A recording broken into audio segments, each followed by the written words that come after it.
Haniwashte, Hamitakuipi, Ampetikile, Chantemawashte, Napretuzakstilo.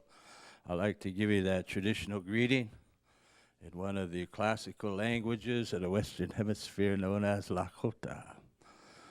I said, hello, my relatives. Today is a good day.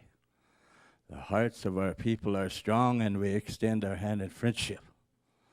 It's kind of refreshing to come and be invited to this chamber, because usually we have a drum outside and 300-400 people marching, and so this marks a great change in our relationship to be able to come to this legislative body with an idea that has come to fruition, the recognition of Indigenous peoples.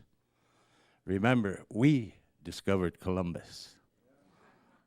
Lost on our shores, sick, destitute, and wrapped in rags. We nourished him to health, and the rest is history. But he represents the mascot of American colonialism in the Western Hemisphere. And so it is time that we change a myth of history. Columbus didn't discover anything. Columbus brought slavery, he brought colonialism, disease, and the list goes on.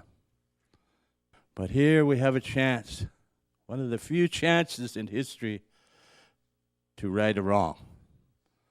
And as young people growing up, it was always kind of a contradiction we had to live with, that somehow Columbus discovered America when we knew there was, even here in the continental United States, well over 12 million Indigenous people that were already here.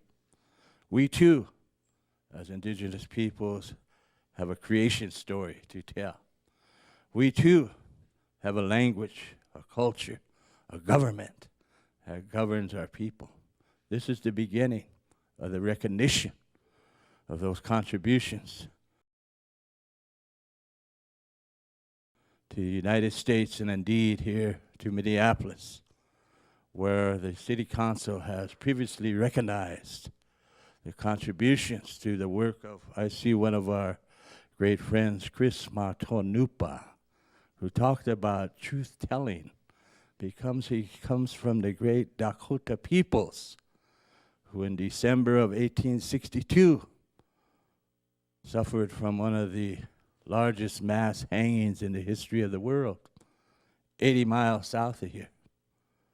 And this gives us a chance to tell the story, to teach the truth here, not only about our Dakota peoples, Ojibwe peoples, Ho-Chunk peoples, but indeed Indigenous peoples. And so we join in unity with Indigenous peoples all over the world. United Nations passed on September 13th, 2007, the Declaration on the Rights of Indigenous Peoples, a human rights foundation. And so we congratulate the City Council, the Mayor, for taking this step in the recognition of Indigenous peoples and the recognition of human rights and the recognition of a wrongful statement of history. And so we thank you, City Council, members of our great city here of Minneapolis, for taking this time. This is not a new fight. As we mentioned in the other room, one of our great leaders here in this community, Mr. Vernon Belcourt, who brought this issue to the City Council many times in the past, and indeed to the United States government.